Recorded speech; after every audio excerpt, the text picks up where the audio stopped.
বুঝলাম। কথা শোনা যাচ্ছে? Yes, miss.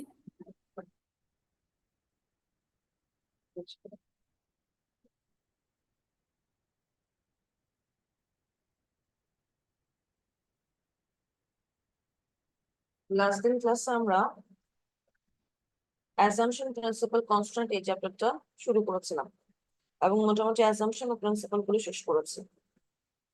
তো আজকে আমরা কনস্ট্যান্ট থেকে শুরু করব। কনস্ট্যান্টে শেষ করতে আমাদের বেশি সময় লাগবে না, সেটা আসলে আমাদের মূল কনটেক্সটও না। 10 মিনিটের মধ্যে সেই কনস্ট্যান্টটা শেষ হয়ে যাবে। বাট আজকে আমি আপনাদের যে চ্যাপ্টারটা পড়াবো বা কম্বাইন্ড ক্লাসটা আমি যে চ্যাপ্টারটা আসলে পড়ানোর জন্য রেখেছি সেটা হচ্ছে কম্পোনেন্টের একটা chapter, and that chapter is very important. Important এই সেন্সে এখান থেকে ডিরেক্ট হয়তো কোয়েশ্চেন আসবে না, বাট এই চ্যাপ্টারটা যদি বুঝতে না পারেন তাহলে আমি যে ম্যাথ করাবো নেক্সট ক্লাসে, ম্যাথটাও বুঝতে পারবেন না। এই চ্যাপ্টারের উপর ডিপেন্ড করে আমরা বিভিন্ন ম্যাথ করবো। এবং আমি আরেকটু বলে দিতে যাচ্ছি ক্লিয়ারলি, এই যে আজকে যে কম্পোনেন্টের ক্লাসটা আমি নিব এবং নেক্সট উইক আমি আপনাদের যে ম্যাথস গুলো করাবো এটার উপর ডিপেন্ড করে আপ টু দ্যাট আপনাদের কিন্তু কুইজ হবে এবং সেটার পরের উইকেই হবে। আমি অ্যাপ্রক্সিমেট একটা ডেট ঠিক করতে যাচ্ছি সিআরদের সাথে কথা বলে। Section A and B CR আছেন? জি ম্যাম। না, ওকে, আরাফাত আছেন? জি ম্যাম। আসসালামু আলাইকুম ম্যাম। ওয়ালাইকুম আসসালাম।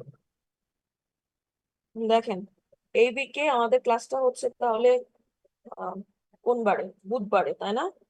বুধবারে কত তারিখ পড়ে? ম্যাম 22 তারিখ। 22 তারিখ পড়ে। আর নেক্সট উইকে বুধবার কত তারিখ পড়ে? 29 তারিখ। 29 তারিখ। তাহলে লিখে রাখেন আপনাদের ফার্স্ট কুইজটা হচ্ছে 29 তারিখে। ম্যাম ওই দিন আমাদের অলরেডি আরেকটা কুইজ আছে। ম্যাম কুইজ প্লাস মিড আছে আমাদের। তো আপনারা একটা ডেট নেন আপনাদের সুবিধা মতো, কোন তারিখ দিতে চাচ্ছেন?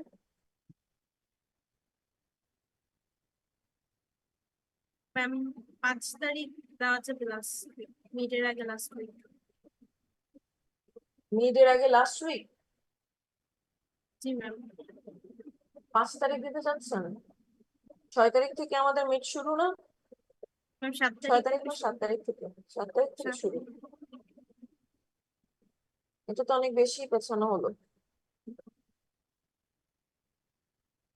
আচ্ছা, 5 তারিখ যদি না নিয়ে ওই উইকে নেই, ওই উইকে আপনাদের কোন দিন অ্যাভেলেবেল দেখেন তো।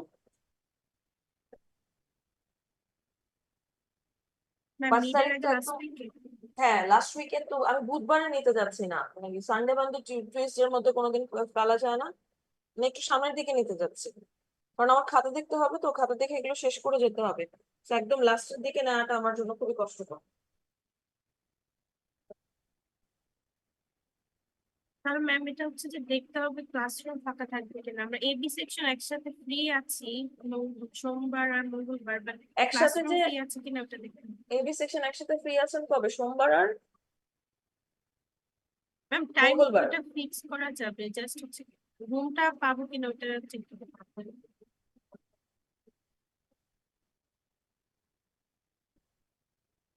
আমাকে প্রবাবল একটা ডেট দেন, আমি ওটার উপর ডিপেন্ড করে আমি আপনাদের সাথে কথা বলবো। সেকশনে একটা প্রবাবল ডেট দেন।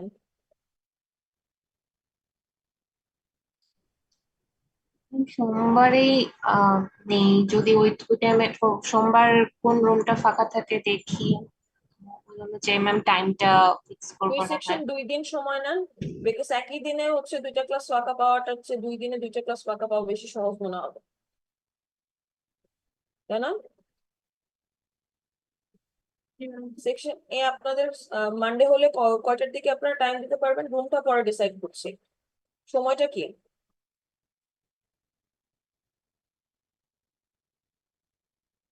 2টা 40 ম্যাম। মানডে 2টা 40? জি ম্যাম।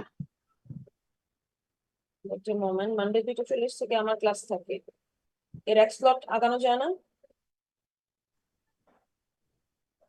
জি ম্যাম আগানো যায়। তাহলে একটা একটা 20? বিশের ক্লাসটা। হুম, একটা 20 থেকে। একটা বিশে। ওকে, আমি সেকশন 8টা লিখে রাখলাম মানডে 1:20 থেকে। তারিখটা বলেন আমাকে।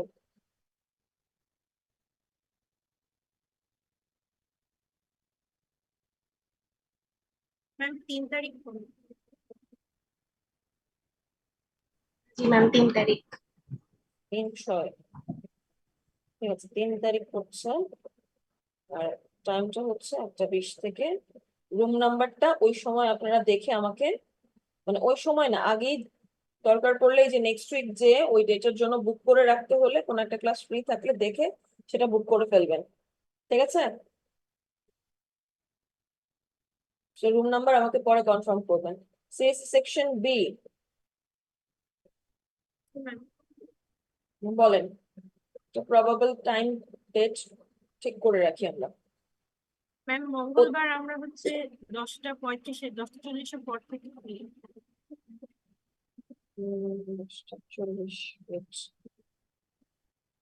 মঙ্গলবার না, 10:40 পর থেকে ফ্রি। 10:40 স্লটে ফ্রি আছেন? জি ম্যাম ফ্রি আছে। মানে 10:40 স্লটেই ধরেন। মঙ্গলবার কি 4 তারিখ পড়ছে? জি ম্যাম। এই টাইমটাতে কোনো ক্লাসরুম ফাঁকা আছে কিনা দেখে আমাকে জানাবেন, ঠিক আছে? এবং শুধু আমাকে জানালে চলবে না, ওই স্লটে বুক করে দিবেন। হ্যাঁ, ম্যাম।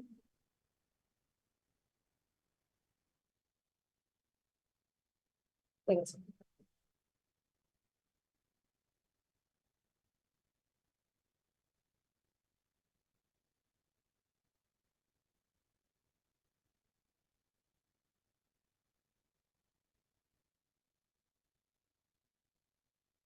তো আমরা চ্যাপ্টারটা শুরু করি, যে চ্যাপ্টারটা শেষ করতে পারিনি।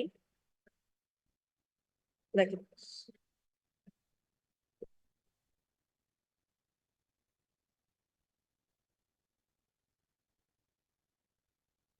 কনস্ট্যান্ট। কনস্ট্যান্ট মানে হচ্ছে লিমিটেশন। আমরা যখন প্রিন্সিপাল পড়ছিলাম, প্রিন্সিপালে আমাদেরকে বিভিন্ন ডিরেকশন দেওয়া হয়েছিল, মানে বিভিন্ন গাইডলাইন বলা হয়েছে যে এইভাবে এইভাবে এই জিনিসগুলোকে রেকর্ড করতে হবে।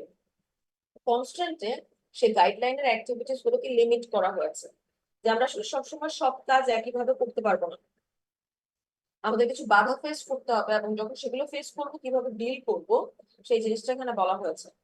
দেখেন, আমরা 3টা কনস্ট্যান্ট নিয়ে এখানে পড়বো। প্রথম কনস্ট্যান্টটা হচ্ছে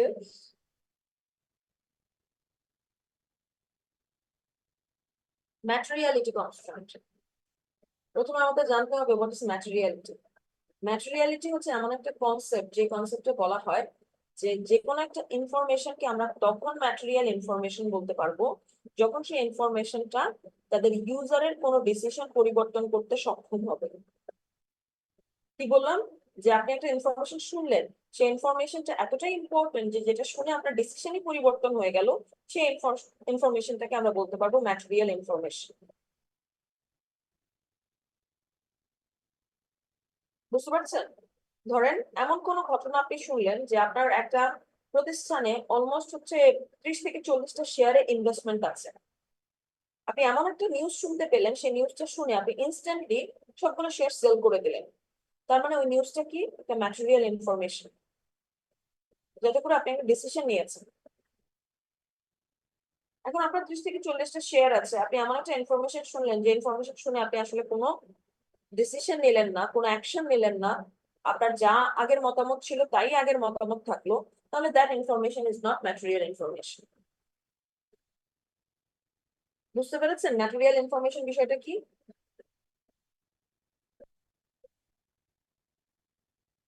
Yes, ma'am. দেখেন, একটা কথা বলেছে, this is an exception to the full disclosure principal.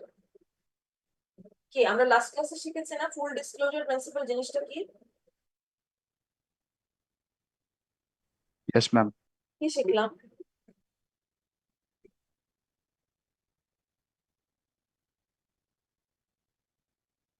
কি শিখেছি ফুল ডিসক্লোজার প্রিন্সিপালে?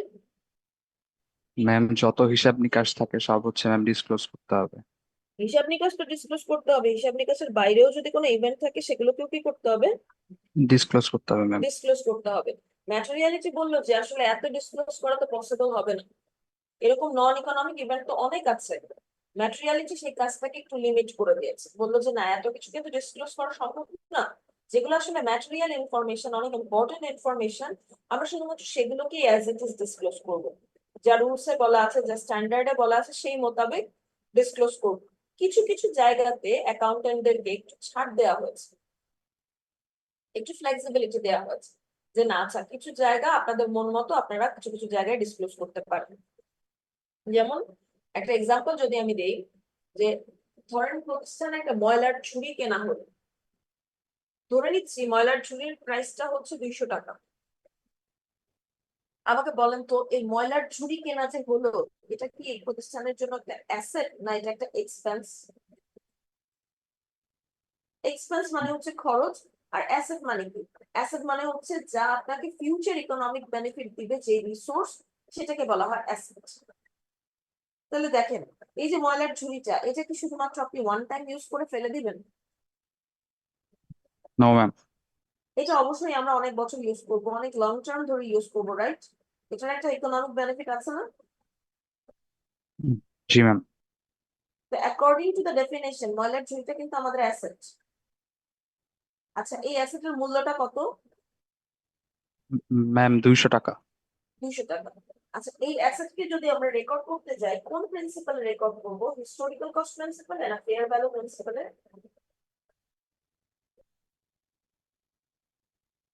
আমরা লাস্ট ক্লাসে শিখলাম না যে যেই অ্যাসেটের ভ্যালুটা ইউজ করার মাধ্যমে কমে যায় সেটাকে আমরা হিস্টোরিক্যাল প্রিন্সিপালে রেকর্ড করি, আর যে অ্যাসেটের ভ্যালুটা টাইম টু টাইম বেড়ে যায় সেটাকে আমরা ফেয়ার ভ্যালুতে রেকর্ড করি। এই ময়লার ঝুড়ির ভ্যালু কি বাড়বে না কমবে? ম্যাম কমবে। তাহলে এটাকে আমরা কোন প্রিন্সিপালে রেকর্ড করবো? হিস্টোরিক্যাল। হিস্টোরিক্যাল কস্ট প্রিন্সিপালে। আচ্ছা এটাও তো শিখেছি যে হিস্টোরিক্যাল কস্ট প্রিন্সিপালে রেকর্ড করতে গেলে ডেপ্রিসিয়েশন নির্ধারণ করতে হয়, তাই না? Yes ma'am. এখন আপনি একটা 200 টাকার ময়লার ঝুড়ির জন্য কি এত কাজ কারবার করবেন, এত হাসিল করবেন? সেটাকে আপনি প্রত্যেকবার হিস্টোরিক্যাল কস্ট দেখাবেন, আবার প্রত্যেক বছর বছর ডেপ্রিসিয়েশন নির্ধারণ করবেন, ইটস ওয়ার্থ ইট? মানে আপনার কোনো ইনভেস্টর যদি না জানে যে আপনার 200 টাকার ময়লার ঝুড়ি নামক একটা অ্যাসেট আছে, সেটি ইনভেস্ট করবে না? ম্যাম করবে। তো এটা কি কোনো ম্যাটেরিয়াল ইনফরমেশন? No ma'am. আপনার যদি কোনো ব্যাংকার না জানে যে আপনার 200 টাকার একটা ময়লার ঝুড়ি আছে, সে কি আপনাকে লোন দিবে না? দিবে ma'am. So this is a immaterial information. এটা নিয়ে অনেক মাথা ঘামানোর কোনো প্রয়োজন নেই, এটাকে যে as it is disclose করতে হবে এমন কোনো কথা নেই। তাহলে এটাকে কি করতে পারি? এটাকে আমরা জাস্ট ওয়ান টাইম এক্সপেন্স হিসেবে দেখাতে পারি যে আচ্ছা ময়লার ঝুড়ি নামক একটা খরচ হয়েছে আমার। এবং খরচ বা রেভিনিউ এক্সপেন্স এই বিষয়টা কি প্রত্যেক বছরেরটা বছর রেকর্ড করা হয়, এগুলো কিন্তু পরবর্তী বছর আবার টানা হয়, কিন্তু অ্যাসেট কিন্তু টানা হয়। যত বছর স্টে করবে, যত বছর বেনিফিট দিবে, তত বছরই দেখাতে হবে। তো এটাকে এত বছর না টেনে জাস্ট এক্সপেন্স হিসেবে রেকর্ড করে ওই বছরই থেকে এটাকে রফা দফা করো, শেষ। এইটাই বলা হলো ম্যাটেরিয়ালিটি কনস্ট্রেন্ট। কারো কোনো সমস্যা আছে বুঝতে? No ma'am. চলে যাচ্ছি পরের কনস্ট্রেন্টে, বলা হলো কস্ট ইফেক্টিভনেস কনস্ট্রেন্ট। আচ্ছা এমন কোনো কাজ কি করবেন যেখানে কস্ট অনেক বেশি বাট বেনিফিট কম? No ma'am. এমন কোনো কাজ কি করা উচিত যেখানে আমাদের বেনিফিটের পরিমাণটা খুব কম হবে কিন্তু কস্ট অনেক বেশি বেড়ে যাবে? এটা তো তাহলে আমাদের তো নিজেদের ব্যক্তিগত জীবনেই উচিত না, সেক্ষেত্রে ব্যবসার ক্ষেত্রে তো আরো বেশি উচিত না। বলে দিয়েছে যে benefit must outweigh the cost. এমন কাজ করো যেখানে অবশ্যই তোমার বেনিফিটটা should be greater than your cost. যেমন ধরেন আমরা অনেক সময় ব্যবসা করার সময় কি করে মানুষ, যে ব্যবসায় বিভিন্ন টাকা পয়সা ব্যাংকে অ্যাকাউন্ট খুলে সেটা রাখে। তো ব্যবসায়ের নামে ব্যাংকে একটা অ্যাকাউন্ট খোলা হলো, ব্যাংকে ওই ব্যবসায় কিছু টাকা আছে, তো ব্যাংক কি ওই ব্যবসায়ের টাকার একটা স্টেটমেন্ট পাঠাবে না যে আপনার এত টাকা আমার ব্যাংকে জমা আছে? Yes ma'am. At the same time, যে প্রতিষ্ঠানের যে অ্যাকাউন্টেন্ট এরাও কি হিসাব কিতাব রাখবে না যে তাদের কত টাকা ব্যাংকে জমা আছে? দুই পক্ষই জি তো ম্যাম। হিসাব রাখবে, প্রতিষ্ঠানও নিজের টাকার হিসাব রাখবে, ব্যাংকও তাদেরকে একটা হিসাব পাঠাবে যে আপনাদের এত টাকা আমার ব্যাংকে জমা হয়েছে। জি ম্যাম। দেখেন তো প্রতিষ্ঠান হিসাব করলো যে ব্যাংকে তাদের 5,500,000 টাকা জমা হয়েছে, আর ব্যাংক তাদেরকে যে স্টেটমেন্ট পাঠালো সেই স্টেটমেন্টে দেখা যাচ্ছে যে না, তাদের প্রায় 5 লক্ষ টাকা জমা হয়েছে। ডিফারেন্স কতটুকু?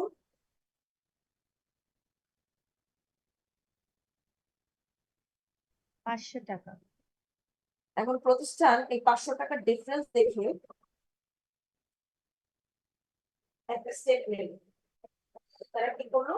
2জন কর্মীকে ব্যাংকে পাঠালো, যা তোমরা যে একটু দেখে আসো তো আমাদের 500 টাকা কোথায় ডিফারেন্স হচ্ছে, কেন ব্যাংকে আমাদেরকে 500 টাকা কম দিতে যাচ্ছে কিনা। 2জন কর্মী যাওয়ার সময় 200 টাকা রিক্সা ভাড়া খরচ করলো। তারপর মাঝখানে তারা আবার বাইরে লাঞ্চ করলো 300 টাকা। ব্যাক করার সময় তারা আবার 200 টাকা খরচ করলো। টোটাল কত খরচ করলো?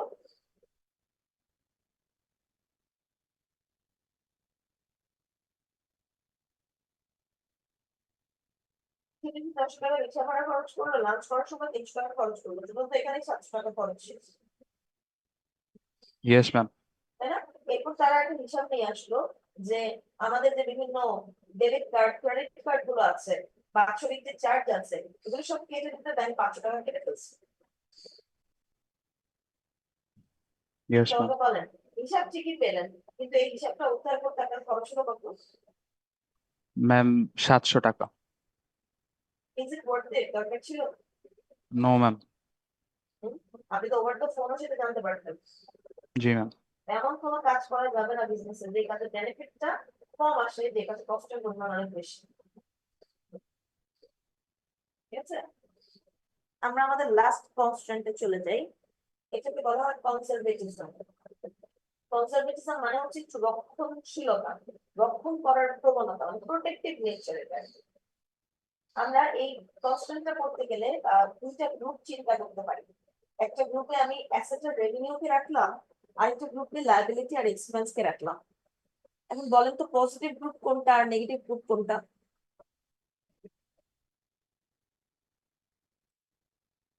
ম্যাম রেভিনিউটা ম্যাম পজিটিভ গ্রুপ হবে না? অ্যাসেট রেভিনিউটা হচ্ছে পজিটিভ গ্রুপ, অ্যাসেট রেভিনিউ যেটা এটাই তো পজিটিভ গ্রুপ। আর এক্সপেন্স লায়াবিলিটিটা বিজনেসের জন্য একটা নেগেটিভ গ্রুপ। নেগেটিভ কেন?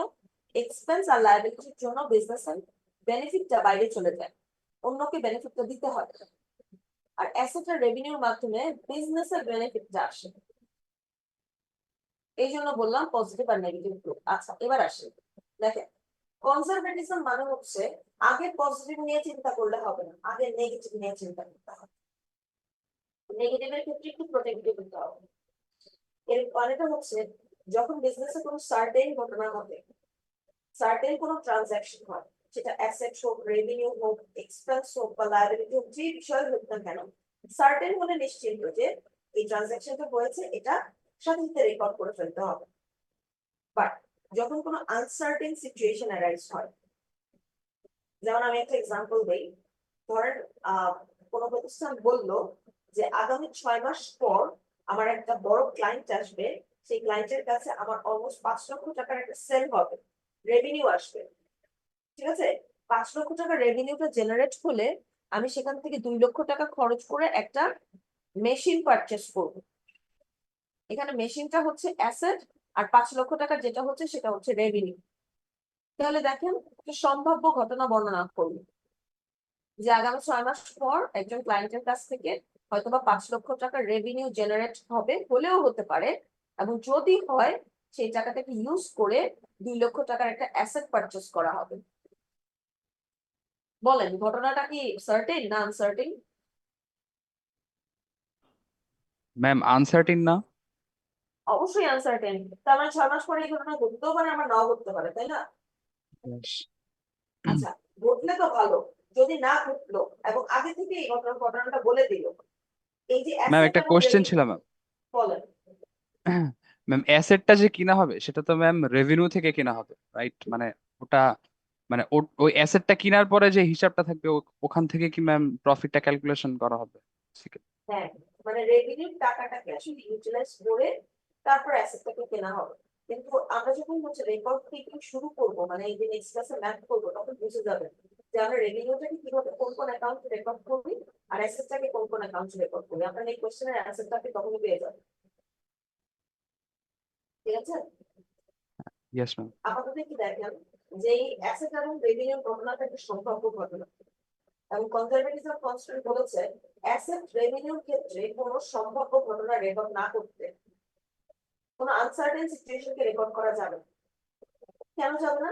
আপনি যদি এই ঘটনাটাই আপনার অ্যানুয়াল রিপোর্টে বলে দেন যে আগামী 6 মাস পরে আপনার একটা রেভিনিউ আসতে পারে, এবং সেই রেভিনিউ টাকাটা খরচ করে আপনি একটা অ্যাসেট পারচেস করবেন, ইন কেস এই রেভিনিউটাও আসলো না, অ্যাসেটটাও পারচেস করলো না, তাহলে শেয়ার হোল্ডাররা পরবর্তীতে আপনাকে ফ্রড মনে করবে না যে আপনি তো বলেছিলেন আমাকে ক্যাশ টাশ দিয়েছিলেন আপনার বিজনেসে এই অ্যাক্টিভিটি হবে, কিন্তু সেটা তো হলো না। তখন আরেকটা ঝামেলা হবে না? ম্যাম এটা কি কোনো একটা কোম্পানির মিশন এন্ড ভিশনের মাঝে পড়ে না যে লাইক এই টাকা প্রফিট হওয়ার চান্সেস আছে না, বা এই মিশন আর অ্যাসেটস? ভিশনটা হচ্ছে অনেক বেশি ব্রড। হ্যাঁ, ওটা হচ্ছে অনেকটা বার্ডস আই ভিউ, উপর থেকে কিছু টার্গেট সেট করে, কিছু অবজেক্টিভ সেট করে। আর আমি যেটা বলেছি সেটা স্পেসিফিক ট্রানজাকশন। মিশন ভিশন নিয়ে ধরাটা খুব কঠিন, এটাকে স্পেসিফিক ট্রানজাকশনের জবাব দিতে নিশ্চিত করাটা কিন্তু খুব সহজ। যে আপনি বলেছেন আপনার এই ট্রানজাকশনটা হবে, এর মাধ্যমে আপনি এই জরুরি অ্যাসেটটা পারচেস করবেন, বাট আপনি যখন করতে পারলেন না, তাহলে আপনি না করতে পেরে কেন ডিসক্লোজ করলেন? তখন এই কথাটা তৈরি হতে পারে না? জি ম্যাম। এই জন্য বলেছে যে অ্যাসেট আর রেভিনিউ ক্ষেত্রে কোনো আনসার্টেন সিচুয়েশন রেকর্ড করা যাবে না, বাট সেটা যদি লায়াবিলিটি আর এক্সপেন্সের ক্ষেত্রে হয় তাহলে বলেছে সেটাকে মাস্ট ডিসক্লোজ করতে হবে। লায়াবিলিটি আর এক্সপেন্সের ক্ষেত্রে সার্টেন ঘটনা তো এমনিতেই রেকর্ড হবে, ওইটা অ্যাসেট রেভিনিউতেও রেকর্ড হবে, কিন্তু আনসার্টেন সিচুয়েশন হলেও লায়াবিলিটি আর এক্সপেন্সের ক্ষেত্রে সেটাকে ডিসক্লোজ করতে হবে। কারণ কি, ধরেন বিজনেসের নামে কেস করা হয়েছে, কেসটা চলমান, ইন ফিউচার রায় আসতে পারে, রায় আসলে হয় বিজনেস জিতে যাবে, না হয় হেরে যাবে। জিতে গেলে তো সমস্যা নাই, কিছু খালি খরচ হয়েছে লিগেল অ্যাক্টিভিটিস এর জন্য। যদি হেরে যায় তাহলে তাকে প্রায় 1 কোটি টাকার পেনাল্টি দিতে হবে। এই যে দিতে হবে অথবা খরচ হবে বা হতে পারে, এই ঘটনাগুলো কি আনসার্টেন না? Yes ma'am. বাট আনসার্টেন হওয়া সত্ত্বেও এগুলোকে ডিসক্লোজ করতে হবে, এবং আগে থেকে প্রোটেক্টিভ মেজার রাখতে হবে, প্রভিশন রাখতে হবে, যেন পরবর্তীতে যদি এই ঘটনা আসলে হয়ও, যদি এই ধরনের কোনো সিচুয়েশন অ্যারাইজও হয়, তাতেও যেন অর্গানাইজেশন সেটাকে ব্যাকআপ দিতে পারে। Yes ma'am. বুঝতে পেরেছেন? জি ম্যাম। আচ্ছা, আমাদের মোটামুটি এই চ্যাপ্টারটা শেষ। আমরা এই চ্যাপ্টার থেকে 4টা অ্যাজাম্পশন শিখেছি, অলমোস্ট 6টা প্রিন্সিপাল শিখেছি, এবং লাস্ট অফ অল 3টা কনস্ট্যান্ট শিখলাম। এটাই ছিল এই চ্যাপ্টারের gist. Is there any problem? কারো কোনো প্রবলেম আছে, কোনো কনফিউশন আছে?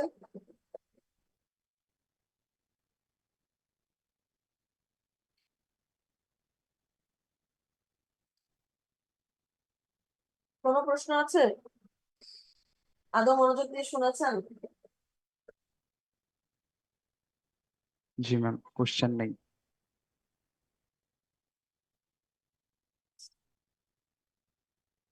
যে চ্যাপ্টারের কথা বলছিলাম, যে এই চ্যাপ্টারটা আমাদের পড়তেই হবে ম্যাথ করার জন্য, এটা ভালো করে না শিখলে আমরা আসলে ম্যাথমেটিক্যাল টার্ম গুলো সম্পর্কে পরিচিত হতে পারবো না, এবং ম্যাথেও সেটা ইমপ্লিমেন্ট করতে পারবো না। সেটা হচ্ছে এই চ্যাপ্টারটা। আমরা এখানে অ্যাকাউন্টিং ইকুয়েশনের বিভিন্ন কম্পোনেন্ট গুলো শিখবো। ফার্স্ট অফ অল আসি, দেখেন এই ইকুয়েশনটার সাথে আপনারা পরিচিত, তাই না? বলেছি না কয়েকটা ক্লাসে এটা নিয়ে কথা? এখন রেসপন্স করতে হবে। অলমোস্ট 12টা বেজে যাচ্ছে, ঘুম টুম সবারই ভেঙে যাওয়ার কথা। ক্লাসে এখন একটু রেসপন্স বাড়া উচিত। এই ইকুয়েশনটা কি আমরা পড়েছি? Yes, ma'am. Asset equals to liabilities plus equity. আমরা জানি অ্যাসেট হচ্ছে বিজনেসের যে কোনো রিসোর্স কে বোঝায়, এবং এই রিসোর্সটাকে বিল্ড আপ করার জন্য 2টা ফান্ড থেকে টাকা আসে। একটা ফান্ডের যোগান দেয় হচ্ছে মালিক পক্ষ বা শেয়ার হোল্ডার, ইনভেস্টর যারা, যেটার মাধ্যমে একটা অ্যাকাউন্ট তৈরি হয় যেটাকে আমরা বলি ইকুইটি, রাইট? এবং আরেকটা ফান্ডের যোগান দেয় ব্যাংক বা বিভিন্ন ফাইন্যান্সিয়াল প্রতিষ্ঠান, আমাদেরকে বিভিন্ন ধার দেনা দিয়ে থাকে, লোন দিয়ে থাকে, এদেরকে আমরা বলি ক্রেডিটর। এবং সেই ক্রেডিটরের যে অ্যাকাউন্টটা তৈরি হয় সেটা হচ্ছে কি, এই যে লায়াবিলিটিস। এই লায়াবিলিটিস ইকুইটি মিলেই আলটিমেটলি একটা প্রতিষ্ঠানের অ্যাসেট তৈরি হয়। আপনারা লিখে রাখেন যে অ্যাকাউন্টিং এর বা ফাইন্যান্সিয়াল অ্যাকাউন্টিং এর মেজর 5টা কম্পোনেন্ট আছে বা 5টা মেজর অ্যাকাউন্ট আছে। কম্পোনেন্ট বলতে পারি, এলিমেন্ট বলতে পারি, অথবা মেইন অ্যাকাউন্ট বলতে পারি। অ্যাকাউন্টিং শিখছি, আমাদের অ্যাকাউন্ট সম্পর্কে তো জানতে হবে। আচ্ছা, 5টা অ্যাকাউন্টের নাম কি? Asset, liability, equity, revenue, expense. কম্পোনেন্টের নামগুলো কি বললাম? একজন রিপিট করেন। অ্যাসেটস, লায়াবিলিটি, ইকুইটি, রেভিনিউ আর হচ্ছে এক্সপেন্স। রাইট। আমরা আজকে এই 5টা কম্পোনেন্টের ডিটেলস সম্পর্কে জানবো। এগুলো হচ্ছে মেইন অ্যাকাউন্ট, ঠিক আছে? এবং এই মেইন অ্যাকাউন্ট গুলোর আন্ডারে কিন্তু বিভিন্ন সাব অ্যাকাউন্ট আছে। যেমন অ্যাসেটের আন্ডারে কিছু অ্যাকাউন্ট আছে, লায়াবিলিটির আন্ডারে কিছু আছে, রেভিনিউর আন্ডারে কিছু আছে। কোন মেইন অ্যাকাউন্টের আন্ডারে কি কি সাব অ্যাকাউন্ট আছে সেই জিনিসগুলো আমরা আজকে একটু দেখব। চলে যাচ্ছি অ্যাসেটে। আমি আগেই বলেছিলাম যে অ্যাসেটের ডেফিনেশনটা কি, আবারও বলছি। অ্যাসেটের আসলে অনেক কঠিন ডেফিনেশন আছে, একটা কঠিন ডেফিনেশন জেনে আমাদের লাভ নাই। আমরা একটু সহজ বাংলা ভাষায় বোঝার চেষ্টা করি। অ্যাসেট এমন রিসোর্স যে রিসোর্সটা একটা অর্গানাইজেশন ওন করে। অর্গানাইজেশন সেই রিসোর্সটাকে কন্ট্রোল করে, পজেস করে, ঠিক আছে? এবং সেই রিসোর্সটা বিজনেসকে ফিউচার ইকোনমিক বেনিফিট প্রোভাইড করে। সেই রিসোর্স থেকে বিজনেসে অবশ্যই ফিউচার ইকোনমিক বেনিফিট আসবে, এরকম কোন রিসোর্সকে আমরা বলতে পারি অ্যাসেট। এবং অ্যাসেটকে বিভিন্ন ভাগে আবার ভাগ করা হয়েছে। দেখেন, assets can be classified into following categories. বললো কারেন্ট অ্যাসেট। কারেন্ট অ্যাসেট মানে কি? চলতি অ্যাসেট, চলতি সম্পদ, যেগুলো বর্তমানে যে অ্যাসেট গুলো বেনিফিট দেয়, মানে এই বেনিফিটের সময়কালটা নির্ধারণ করে দিয়েছে। যে অ্যাসেট গুলো, যে রিসোর্স গুলো প্রতিষ্ঠানকে 1 বছরের মধ্যে বেনিফিট দিবে, সেই রিসোর্স গুলোকে বলা হচ্ছে কারেন্ট অ্যাসেট। যেমন ধরেন ক্যাশ, এই যে ক্যাশ টাকা বা নগদ টাকা, এটা কি time to time business K benefit দেয়, একদম সময়ের সাথে সাথে রেগুলার বেসিসে। ক্যাশ ছাড়া কি বিজনেস চলবে? এই ক্যাশ ছাড়া বিজনেস চলে? No ma'am. তো ক্যাশটা একটা কারেন্ট অ্যাসেট। আর নন কারেন্ট অ্যাসেট কি? 1 বছরের মধ্যে হলে কারেন্ট অ্যাসেট, আর যদি 1 বছরের বেশি সময় ধরে বেনিফিট দেন, নন কারেন্ট অ্যাসেট। এই তাহলে এটাকে বলা হবে non current asset. Non current অ্যাসেটের অনেকগুলো নাম আছে। এটাকে বলা যায় লং টার্ম অ্যাসেট, অথবা বলা যায় ফিক্সড অ্যাসেট। যেমন বিভিন্ন ল্যান্ড, তারপর বিভিন্ন প্রপার্টি, বিভিন্ন প্ল্যান্ট, বিল্ডিং, যে কোনো ফার্নিচার, যে কোনো মেশিনারিজ, যে কোনো ইকুইপমেন্ট, এগুলো সব হচ্ছে কি লং টার্ম অ্যাসেট। অনেক সময় ধরে, বছরকে বছর ধরে আমাদেরকে বেনিফিট দিয়ে যাচ্ছে। এরপরেরটা হলো ট্যানজিবল অ্যাসেট। ট্যানজিবল মানে হচ্ছে যে অ্যাসেটের আসলে ফিজিক্যাল এক্সিস্টেন্স আছে, যে অ্যাসেটটাকে টাচ করা যায়, স্পর্শ করা যায়, ভ্যালুয়েশন করা যায়। এটাকে বলা হয় ট্যানজিবল অ্যাসেট।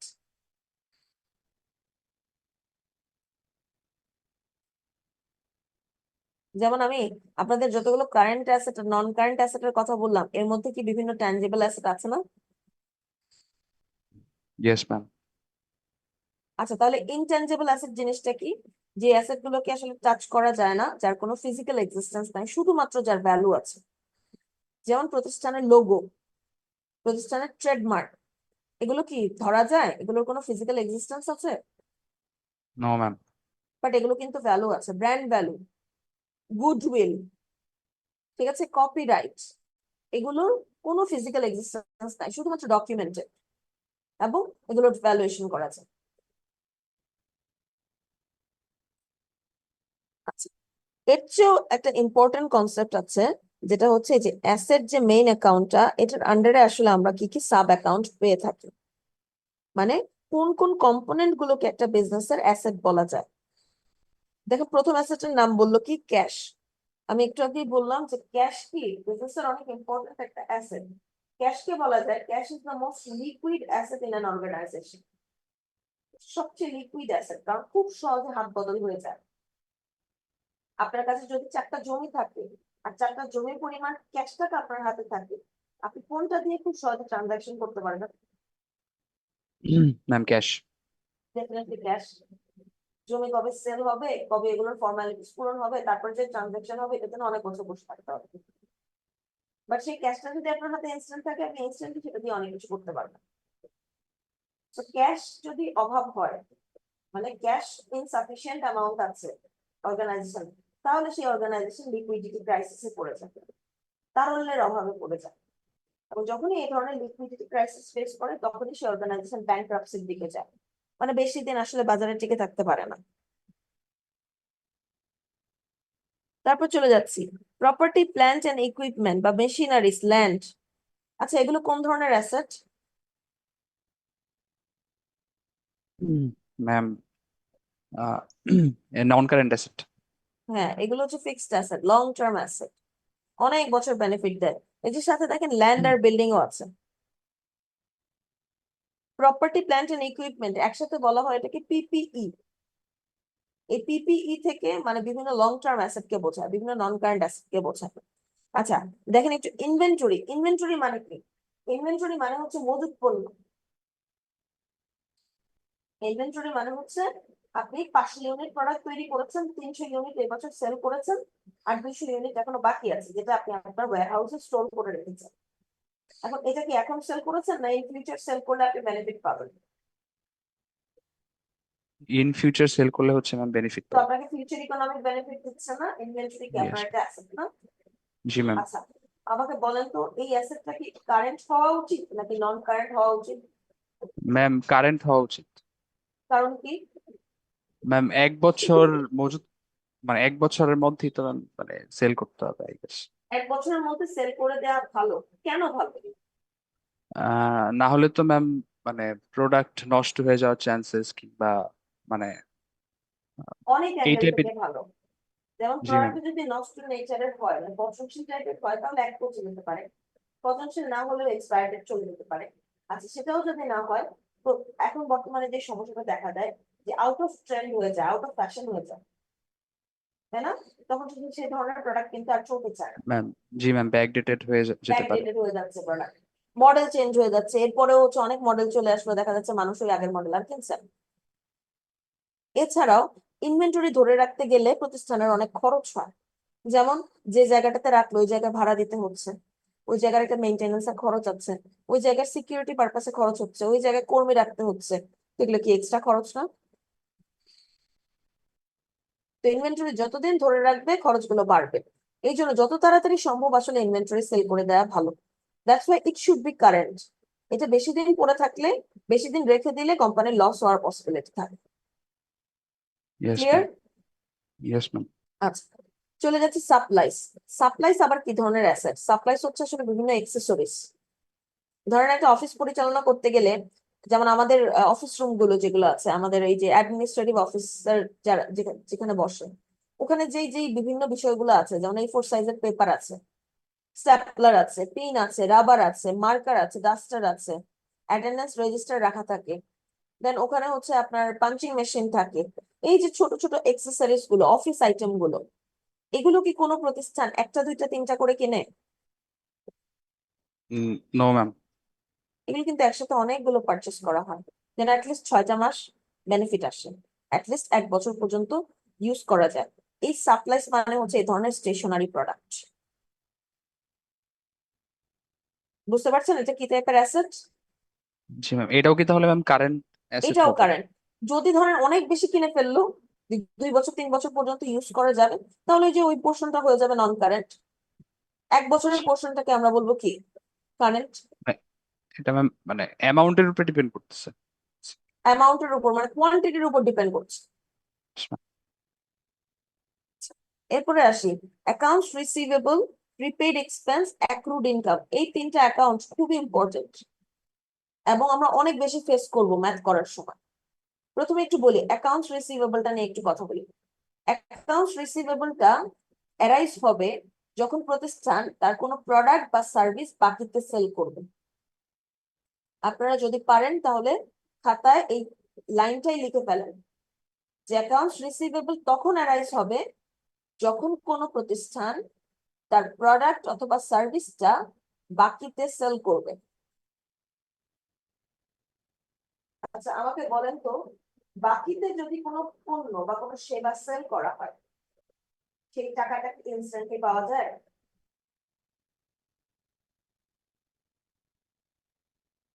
বাকিতে সেল করতে ক্যাশ টাকা ইনস্ট্যান্ট আসে নাকি পরবর্তীতে ফিউচারে আসে? ম্যাম ফিউচারে আসে। তাহলে দেখেন, বাকির সেল থেকে আমরা ফিউচার ইকোনমিক বেনিফিট পাচ্ছি না। Yes ma'am. তো যার কাছ থেকে আমরা ক্যাশ টাকাটা ইন ফিউচার রিসিভ করব, তার অ্যাকাউন্টকে বলা হয় অ্যাকাউন্টস রিসিভেবল। অ্যাকাউন্টস রিসিভেবল মানে কি, যে এই ব্যক্তির কাছে কোনো প্রোডাক্ট বা সার্ভিস বাকিতে সেল করা হয়েছে, তার কাছ থেকে কোনো ক্যাশ টাকা পাই নাই, ইন ফিউচার তার কাছ থেকে ক্যাশ টাকা রিসিভ করা যাবে। This is called accounts receivable. এবং সে যেহেতু আমাদেরকে ফিউচার ইকোনমিক বেনিফিট দিচ্ছে, এটা বিজনেসের জন্য কি হয়ে দাঁড়াচ্ছে?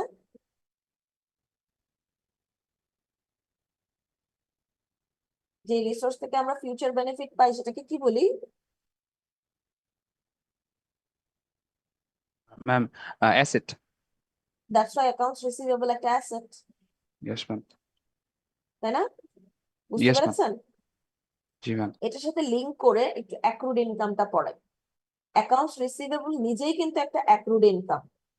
একটু বোঝার চেষ্টা করি, অ্যাক্রুড ইনকাম, অ্যাক্রুড মানে কি? অ্যাক্রুড মানে হচ্ছে বাকি বা বকেয়া। আমরা অ্যাক্রুয়াল বেসিস শিখেছি না?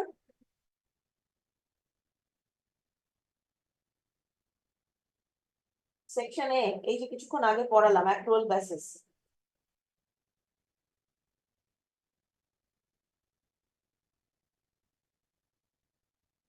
মনে নাই আপনাদের? আমরা প্রোডাক্ট বা সার্ভিসকে যখন সেল করি, সেলের সাথে সাথে আমরা কি রেকর্ড করি?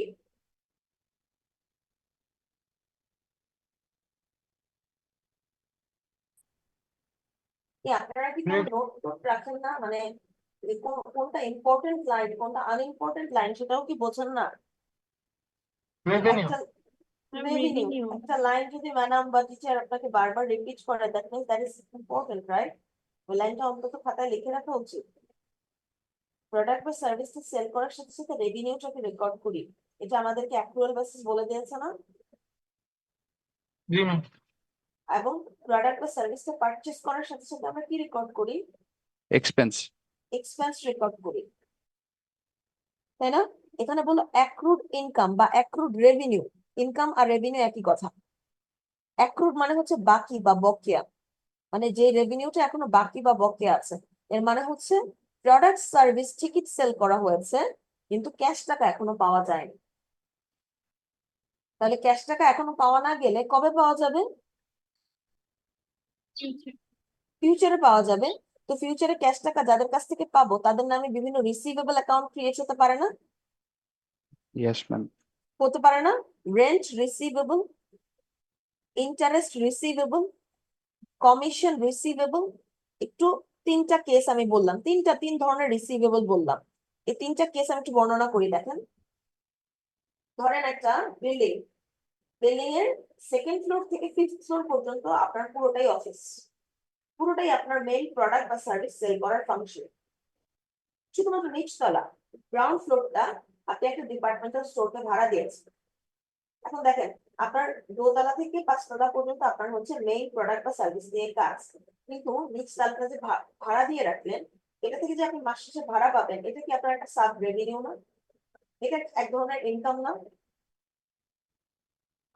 Yes ma'am.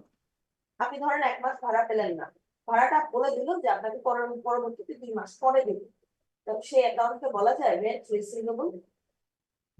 Yes ma'am. আচ্ছা, এবার ধরেন আপনাকে কেউ তার কোনো প্রোডাক্ট সেল করে দিতে বললো, তুমি আমার এই 10টা প্রোডাক্ট সেল করে দাও, তোমাকে আমি 10টা প্রোডাক্টের বিনিময়ে কমিশন দিব। আপনি সেলও করে দিলেন, আপনি তার কাজটা সম্পূর্ণ করে দিলেন, সার্ভিসটা কি করলেন, আপনার সার্ভিসটা আপনি সেল করে দিলেন বা প্রোডাক্টটা সেল করে দিলেন।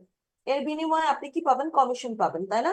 সে আপনাকে 1 মাস কমিশন দিতে পারলো না, বললো যে তোমাকে এখন দিতে পারছি না, পরবর্তী মাসে দিব।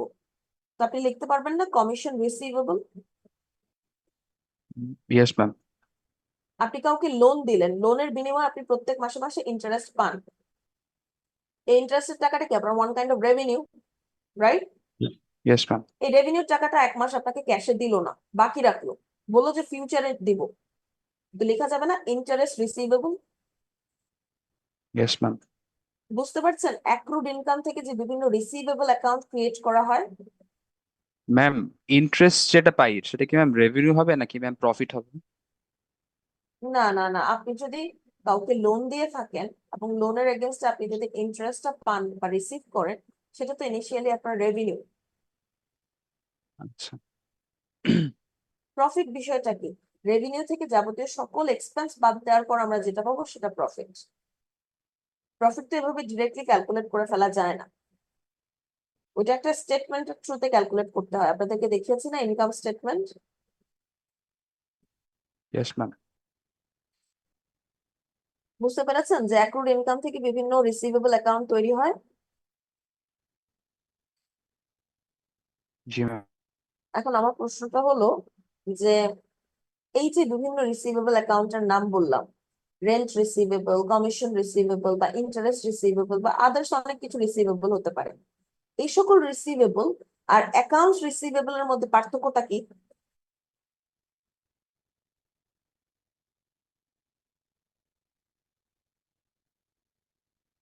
পার্থক্যটা কি?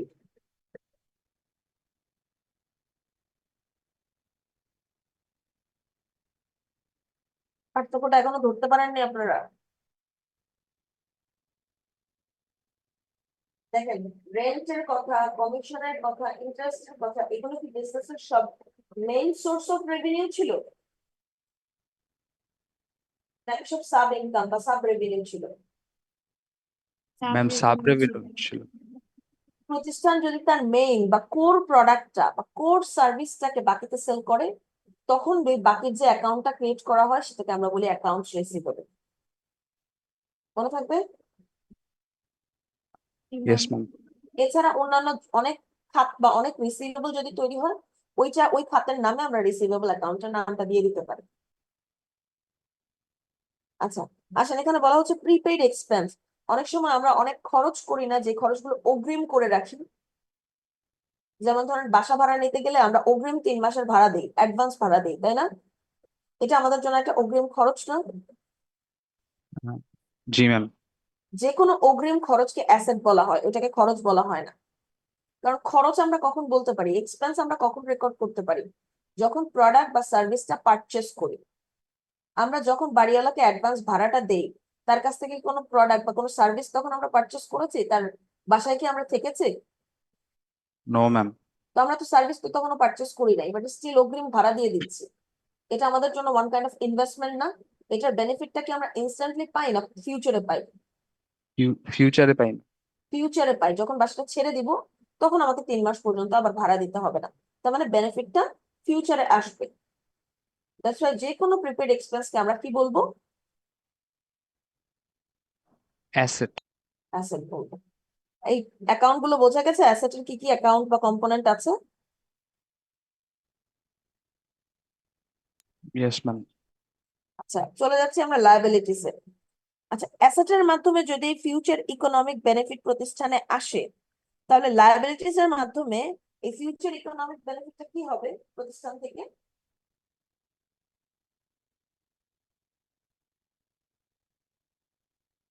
লায়াবিলিটি হচ্ছে একটা বোঝা। লায়াবিলিটির মানে হচ্ছে ফিউচার ইকোনমিক বেনিফিট প্রতিষ্ঠান থেকে বাইরে চলে যাবে, এটা একটা আউটফ্লো। লায়াবিলিটি মানে হলো যে আপনাকে জীবনে কখনো না কখনো কাউকে না কাউকে কোনো না কোনো কিছু প্রতিষ্ঠান থেকে পরিশোধ করতে হবে। বুঝতে পারছেন লায়াবিলিটি জিনিসটা কি? জি ম্যাম। লায়াবিলিটিটাকে আবার দুইটা ভাগে ভাগ করেছে, দেখেন, কারেন্ট লায়াবিলিটি আর নন কারেন্ট লায়াবিলিটি। যে লায়াবিলিটি গুলো 1 বছরের মধ্যে পরিশোধ করে দিতে হবে সেটাকে আমরা বলি কারেন্ট লায়াবিলিটি। 1 বছর মানে কি একদম অল্প সময়ের মধ্যে পরিশোধ করে দিতে হবে, তাহলে এই লায়াবিলিটি গুলো যদি বেশি থাকে প্রতিষ্ঠানের প্রেশার বেড়ে যায় না? জি ম্যাম। আচ্ছা, নন কারেন্ট লায়াবিলিটিস কোনগুলো? যে লায়াবিলিটি গুলো পরিশোধ করার জন্য 1 বছরের বেশি সময় পাওয়া যায়। যেমন অনেক সময় ব্যাংকগুলো আমাদেরকে দীর্ঘমেয়াদী লোন দেয় না, 3 বছর বা 5 বছর বা 7 বছর মেয়াদী লোন দেয় না, জি ম্যাম। এগুলোকে আমরা বলতে পারি লং টার্ম লোন। অনেক সময় আহ, বিভিন্ন সম্পদ, বিভিন্ন অ্যাসেট বা রিসোর্স বন্ধক রেখে মর্টগেজ লোন দেওয়া হয়, রাইট? জি ম্যাম। এই যে মর্টগেজ লোনটা, এটাও অনেক সময় লং টার্ম লোন হতে পারে। এখন আসি লায়াবিলিটির আন্ডারে কি কি অ্যাকাউন্ট আছে। দেখেন, প্রথম অ্যাকাউন্টের নামই বলে দিল লং টার্ম লোন। মাত্র বললাম না লং টার্ম লোন জিনিসটা কি?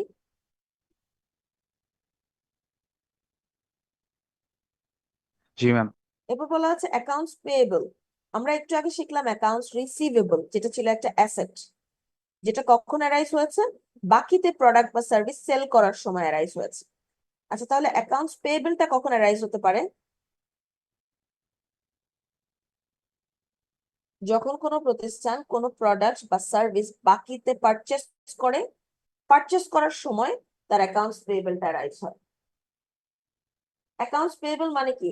আপনি বাকিতে কোনো প্রোডাক্ট বা সার্ভিস কিনলেন, ক্যাশ টাকা কি ইনস্ট্যান্ট দিয়েছেন? No ma'am. কবে দিবেন? Ma'am future. তো ফিউচারে ক্যাশ পে করবেন যাকে, তার অ্যাকাউন্টের নামটা কি? Accounts payable. Yes ma'am. তাকে ইন ফিউচার পে করা হবে ক্যাশ টাকা। জি ক্যাশ ম্যাম। পেয়েবল কিন্তু বলবেন না, ঠিক আছে? যদিও ক্যাশ পরিশোধ করা হচ্ছে, কিন্তু ক্যাশ কি একটা আলাদা অ্যাসেটের নাম, এটার সাথে পেয়েবল বলা যাবে না। কি বলতে হবে? বলতে হবে অ্যাকাউন্টস পেয়েবল। জি ম্যাম। আচ্ছা, অ্যাকাউন্টস পেয়েবল এর নিচেরটাই হচ্ছে অ্যাক্রুড এক্সপেন্স। অ্যাক্রুড মানে কি? হ্যাঁ ম্যাম, যেটা হচ্ছে পরে পে করব। বাকি বা বকেয়া, তাই না? বাকি, হ্যাঁ। জি অ্যাক্রুড ম্যাম। এক্সপেন্স মানে হচ্ছে যে খরচটা বাকি আছে বা বকেয়া আছে, মানে খরচ ঠিকই হয়েছে কিন্তু ক্যাশ টাকা এখনো পরিশোধ করা হয়নি। কারণ খরচ ঠিকই হয়েছে কেন বললাম? আমরা তো অ্যাক্রুয়াল বেসিস ফলো করি। অ্যাক্রুয়াল বেসিস ফলো করলে তো প্রোডাক্ট বা সার্ভিস পারচেজ করলেই খরচ। আমরা কি ক্যাশের উপর ডিপেন্ড করি?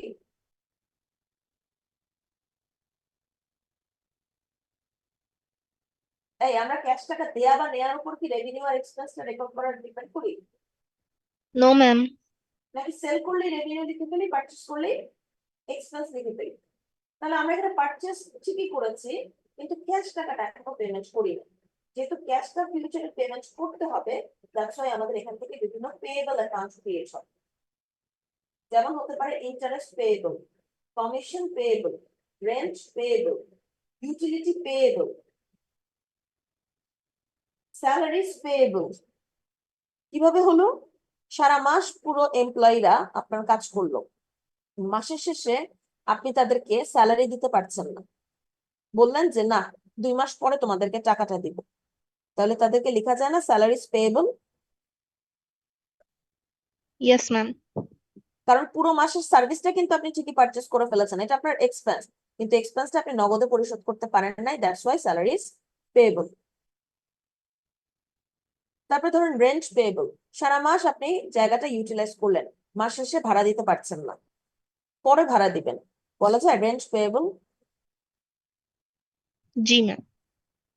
দেন আপনি পুরো মাস লোনের সার্ভিসটা নিচ্ছেন, কিন্তু ব্যাংকে মাসের শেষে ইন্টারেস্টের টাকাটা পরিশোধ করতে পারলেন না, আপনার 2 মাস পরে যেয়ে পরিশোধ করতে হবে, বলা যাবে না interest payable? Yes, ma'am.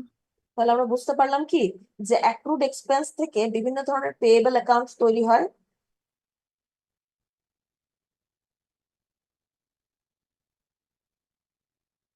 Yes ma'am. আচ্ছা, অ্যাক্রুড ইনকাম থেকে বিভিন্ন কি অ্যাকাউন্ট তৈরি হয়েছিল?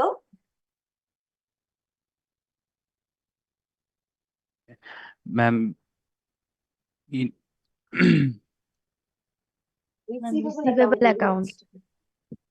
অ্যাক্রুড ইনকাম থেকে তৈরি হয়েছিল বিভিন্ন ধরনের receivable account. Receivable account, exact. হ্যাঁ, একটু হাইলাইট করে খাতায় লিখে নেন নিজেদের সুবিধার জন্য। আর এই যে অ্যাক্রুড এক্সপেন্স থেকে কি অ্যাকাউন্ট তৈরি হলো? Account payable. শুধু অ্যাকাউন্ট পেয়েবল? Payable accounts. বিভিন্ন পেয়েবলস অ্যাকাউন্ট তৈরি হলো, যে খাতায় রাইজ হবে ওই খাতার সাথে কি পেয়েবল। তাহলে অ্যাকাউন্টস পেয়েবলটা আমরা কখন লিখবো? প্রতিষ্ঠান যেটা কোর প্রোডাক্ট বা কোর সার্ভিসটা বা র ম্যাটেরিয়ালটা যদি কোনো সাপ্লায়ারের কাছ থেকে বাকিতে পারচেস করে তখন আমি সেটাকে লিখতে পারবো অ্যাকাউন্টস পেয়েবল। এছাড়া ভাড়ার বিষয় হলে রেন্ট পেয়েবল, স্যালারি পেয়েবল, এই কোনো বিলের ব্যাপার থাকে utility payable, gas bill, water বিল, ইলেকট্রিসিটি বিল, এগুলোকে আমরা বলি ইউটিলিটি। ঠিক আছে, পার্থক্যটা কোথায় বিভিন্ন পেয়েবল আর অ্যাকাউন্টস পেয়েবলের?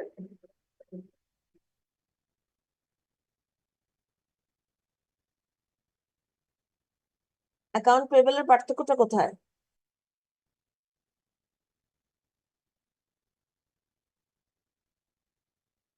যেমন ধরেন আপনি জামা কাপড়ের ব্যবসা করেন, ঠিক আছে, সেই জামা কাপড়টা আপনি তৈরি করেন না, কারো কাছ থেকে কিনে আনেন। সেই কেনাটা যদি আপনি বাকিতে কিনে আনলেন, এই জামা কাপড়টা কি আপনার একটা মেইন প্রোডাক্ট না? Yes ma'am. তো তখন যদি আপনি বাকিতে কিনে আনেন তাহলে ওই অ্যাকাউন্টের নামটা দিবেন অ্যাকাউন্টস পেয়েবল। বুঝতে পারছেন? জি ম্যাম। আচ্ছা, এবার দেখেন বলেছে অ্যাডভান্স ইনকাম বা আনআর্নড রেভিনিউ। এই বিষয়টা কি? সিম্পলি এই বিষয়টা হচ্ছে ই ভ্যালু। ই ভ্যালু কি কাজ করতো? কাস্টমারদের কাছ থেকে অগ্রিম টাকা নিত, তাই না? ক্লায়েন্টের কাছ থেকে অগ্রিম টাকা নেয়, কিন্তু তাদেরকে প্রোডাক্ট বা সার্ভিস থেকে ইনস্ট্যান্টলি দেয় না পরবর্তীতে দেয়?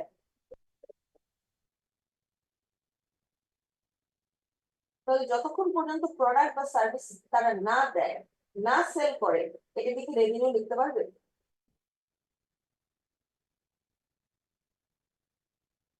এটাকে রেভিনিউ লেখা যায় না, এটাকে লিখতে হয় আনআর্নড রেভিনিউ। এবং এই রেভিনিউ বিজনেসের জন্য কিন্তু রেভিনিউ না, এটা বিজনেসের জন্য একটা লায়াবিলিটি। কারণ কি, এটা একটা বোঝা।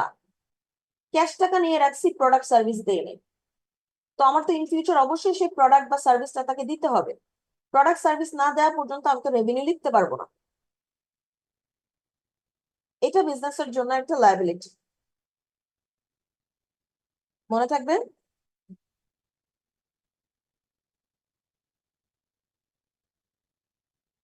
ম্যাম লাস্ট পয়েন্ট আরেকবার বলবেন? ধরেন আপনারা যখন প্রত্যেক সেমিস্টারের শুরুতে সেমিস্টার ফিটা জমা দিয়ে ফেলেন, সার্ভিসটা কি ইনস্ট্যান্টলি পান না থ্রু আউট দ্য সেমিস্টার পান? Throughout the semester.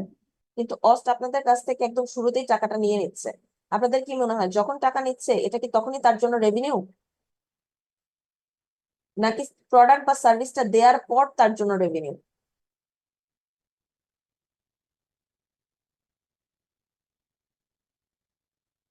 সার্ভিসটা দেওয়ার পর ম্যাম। সার্ভিসটা দেওয়ার পর ম্যাম।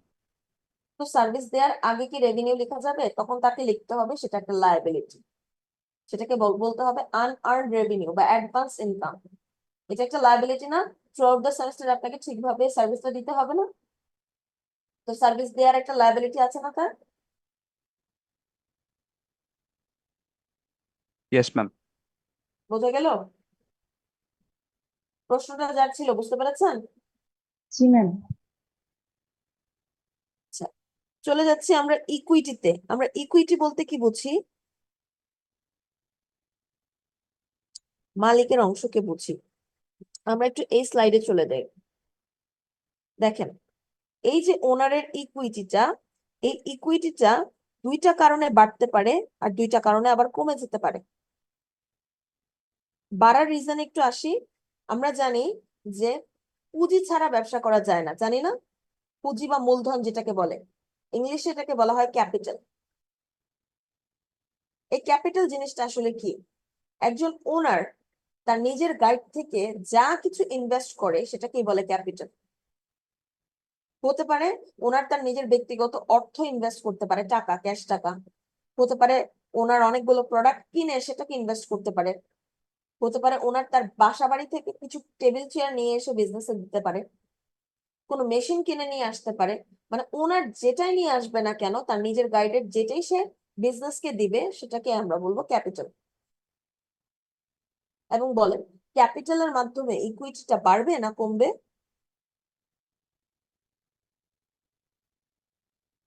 ম্যাম বাড়বে। ডেফিনেটলি বাড়বে। ওনার যাই দিবে তাই ক্যাপিটাল, এবং ক্যাপিটালের মাধ্যমে ইকুইটি বেড়ে যাবে। আচ্ছা, ওনার দিলে যদি বেড়ে যায়, এখন ওনার যদি ব্যক্তিগত প্রয়োজনে বিজনেস থেকে কোনো কিছু নিয়ে যায়,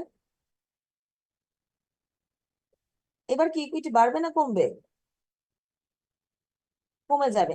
অনেক সময় দেখা যায় না যে কোন একটা লাইফস্টাইল ব্র্যান্ড বা কোনো ধরনের হচ্ছে বুটিক হাউস চালাচ্ছে, কোনো জামা কাপড়ের প্রতিষ্ঠান চালাচ্ছে, সে তার ক্যাশ বাক্স থেকে 5,000 টাকা নিয়ে তার ওয়াইফের জন্য একটা ড্রেস কিনে ফেললো। ওনার এই যে ক্যাশ বাক্স থেকে 5,000 টাকা নিয়ে সে যে তার ব্যক্তিগত একটা খরচ করলো, এর ফলে কি তার ইকুইটি পোর্শনটা বাড়বে না কমে যাবে? ম্যাম কমে যাবে। এটাকে আমরা বলবো ড্রয়িংস বা উইথড্রোয়াল। মানে ওনার তার নিজের প্রয়োজনে বিজনেস থেকে কোনো কিছু উইথড্র করলো, ড্র করে নেই, এবং এর মাধ্যমে ইকুইটি অবশ্যই কমে যাবে। তো আমরা দেখতে পেলাম যে ক্যাপিটালের মাধ্যমে ইকুইটি বাড়ে, আর ড্রয়িংস এর মাধ্যমে ইকুইটি কি হয়ে যায়? কমে যায়। কমে- আচ্ছা, বলেন।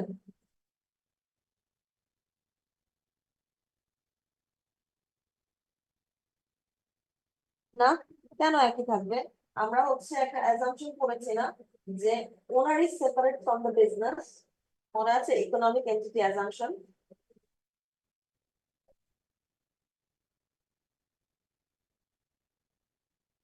এই যে যে ওনার সে যে ইনভেস্ট করছে, এমন হতে পারে না সে জানুয়ারি মাসে কিছু টাকা ইনভেস্ট করলো, ফেব্রুয়ারি মাসে একটা সম্পদ ইনভেস্ট করলো, জুন মাসে এসে যে কিছু প্রোডাক্ট ইনভেস্ট করলো, তাহলে কি তার ইকুইটি টাইম টাইম বাড়ছে না?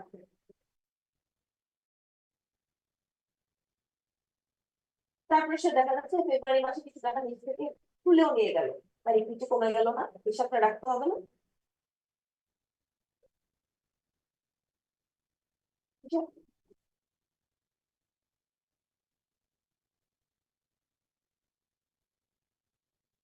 সেটা আলাদা। একদম থার্ড পার্টির যেভাবে আমরা হিসাব রাখি, এই যে অ্যাকাউন্টস পেয়েবল, অ্যাকাউন্টস রিসিভেবল, বিভিন্ন অ্যাকাউন্টের নামে নামে যে হিসাবটা রাখি, ঠিক তেমনি ওনারের নামেও আমাদেরকে ইকুইটি অ্যাকাউন্টটা মেনটেন করতে হবে। বুঝতে পেরেছেন? এখন বলেন, নেট ইনকাম বা প্রফিট, যেটা যে রেভিনিউ থেকে সকল খরচপাতি এক্সপেন্সেস বাদ দেওয়ার পর আমরা যে নেট ইনকামটা পাই, এই ইনকামটা আসলে কার অংশ? ম্যাম ওনারের। তাহলে যদি ইনকাম হয় বা নেট প্রফিট হয়, তাহলে ওনারের অংশটা বাড়বে না, ইকুইটিটা বাড়বে না? Yes ma'am. নেট ইনকাম বা প্রফিট কখন বাড়ে? যখন বিজনেসের রেভিনিউ বাড়ে, রাইট? জি ম্যাম। তো আমরা বলতে পারি রেভিনিউ বাড়লে ইকুইটি বেড়ে যাবে। জি ম্যাম। যখন এক্সপেন্স বাড়ে তখন কি প্রফিট বাড়ে না কমে? ম্যাম কমে। কমে। তাহলে বলা যায় না এক্সপেন্স হলে ইকুইটি কমে যাবে? জি ম্যাম। আমরা বাড়ার দুইটা রিজন দেখলাম, একটা হচ্ছে ক্যাপিটাল, আরেকটা হচ্ছে প্রতিষ্ঠানে যদি রেভিনিউ হয় তাহলে ইকুইটি বাড়বে। আবার কমার দুইটা রিজন দেখলাম, এক হচ্ছে যদি ওনার ড্র করে ড্রয়িংস হয়, আর হচ্ছে বিজনেস যদি এক্সপেন্স হয় তাহলে কি ইকুইটি কমবে। কম্পোনেন্ট দুইটা দুইটা মনে থাকবে? জি ম্যাম। তো দেখেন, আমরা অ্যাসেট কে, লায়াবিলিটি কে, ইকুইটি কে, অ্যাসেট লায়াবিলিটি ইকুইটি, এই তিনটা কম্পোনেন্টকে কিন্তু ব্যালেন্স শিটে দেখাই, তাই না? জি ম্যাম। আর রেভিনিউ এক্সপেন্সটাকে কোন স্টেটমেন্টে দেখাই? ইনকাম স্টেটমেন্টে দেখাই, মনে আছে? এটি statement of profit or loss, যেখান থেকে আমরা প্রফিট বা লসটা বের করতে পারি।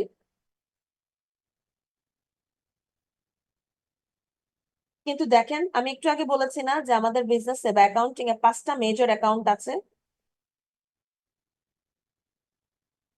5টা মেজর অ্যাকাউন্টের নাম কি কি ছিল?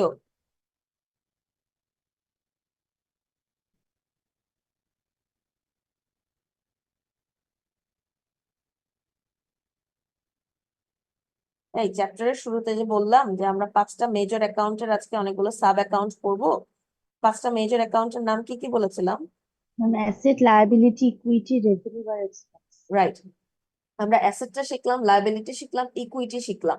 এবং একটা জিনিস খেয়াল করে দেখেন, ইকুইটির উপর কিন্তু রেভিনিউ আর এক্সপেন্সের সরাসরি একটা ইম্প্যাক্ট আছে, আছে না? Yes ma'am. রেভিনিউ বেড়ে গেলে ইকুইটি বেড়ে যাচ্ছে, এক্সপেন্স বেড়ে গেলে ইকুইটি কি হয়ে যাচ্ছে? কমে কমে যাচ্ছে। যাচ্ছে। দেখেন, এটার উপর ডিপেন্ড করে একটা ইকুয়েশন তৈরি করা হয়েছে। আমরা এতটুকু ইকুয়েশন আগে থেকেই জানি, asset equals to liabilities plus equity. এখন ইকুইটিটাকে আবার এক্সটেন্ড করা হয়েছে, ইকুইটির সাথে ক্যাপিটালকে প্লাস করা হয়েছে, ড্রয়িংস কে মাইনাস করা হয়েছে, রেভিনিউ কে প্লাস করা হয়েছে, এক্সপেন্স কে মাইনাস করা হয়েছে। বুঝতে পারলেন এই এক্সটেন্ডেড ইকুয়েশনটা কিভাবে আসলো? Yes ma'am. এটাকে বলা হয় যে বেসিক ফরম্যাটের একটা extended format, extended form of equation. এতটুকু ক্লিয়ার?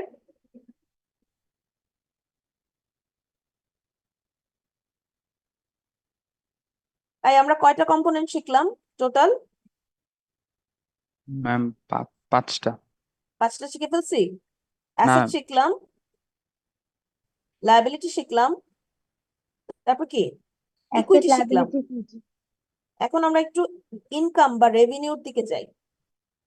আমরা জানি না অলরেডি যে অর্গানাইজেশনের রেভিনিউ বা ইনকাম কখন লেখা হয়?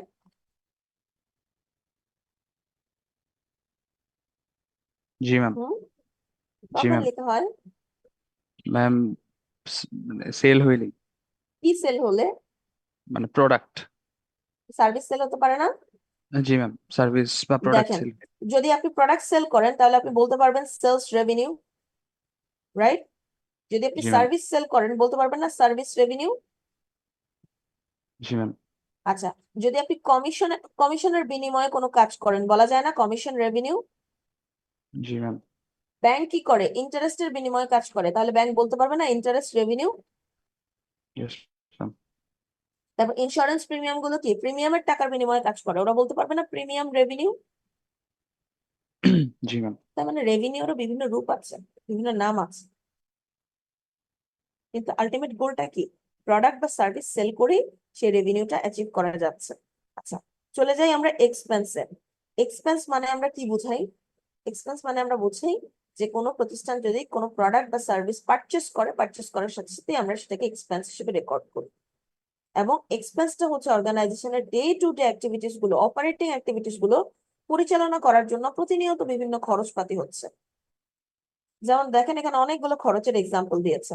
Salary expense, advertising expense, rent expense, commission expense, depreciation expense, utility expense. দেখেন কমিশন যদি পান তাহলে রেভিনিউ, প্রতিষ্ঠান যদি দেয় তাহলে কি এক্সপেন্স, রেন্ট যদি পায় তাহলে রেভিনিউ, রেন্ট যদি প্রতিষ্ঠানে দিতে হয় তাহলে কি রেন্ট এক্সপেন্স। এই যে স্যালারি, সারা বছর এমপ্লয়িরা বা সারা মাস এমপ্লয়িরা সার্ভিস দিল, মাস শেষে কি তাদেরকে স্যালারির টাকা দিতে হবে না? জি ম্যাম। Salary expense. পুরো মাস আপনি একটা অফিস ব্যবহার করলেন, মাস শেষে আপনাকে ভাড়া দিতে হবে না?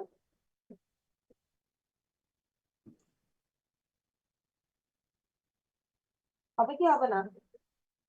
জি ম্যাম। আবার দেখেন ইউটিলিটি এক্সপেন্স, এটা কি?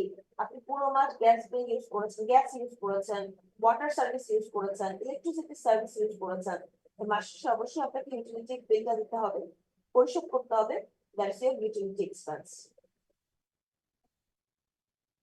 তার মানে কোনো না কোনো ভাবে আপনি প্রোডাক্ট অথবা যে কোনো সার্ভিস হয়তো পারচেস করছেন, সেই প্রোডাক্ট বা সার্ভিস পারচেস করার জন্যই আপনার এক্সপেন্সটা রেকর্ড করতে হচ্ছে।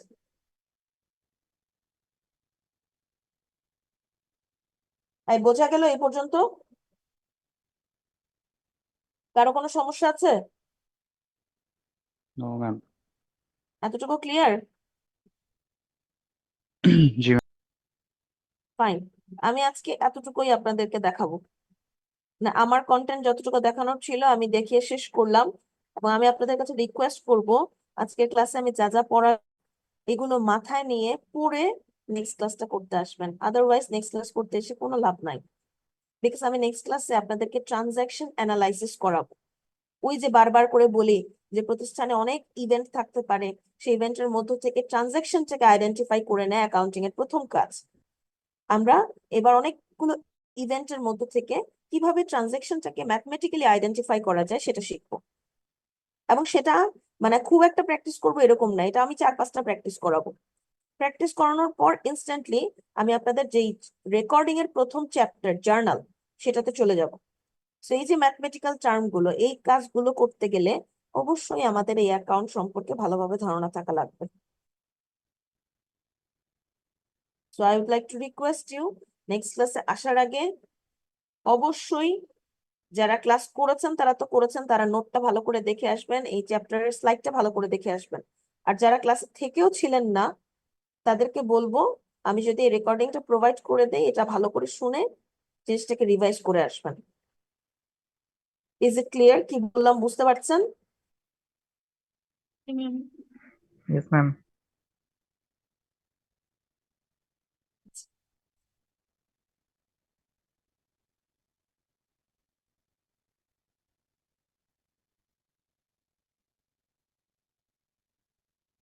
রোল কল করে নেই। Respond your ID 1 Yes, ma'am. 2 বলেছি, সেগুলো দেখে আসবেন। ওকে, আসসালামু আলাইকুম। ওয়ালাইকুম আসসালাম।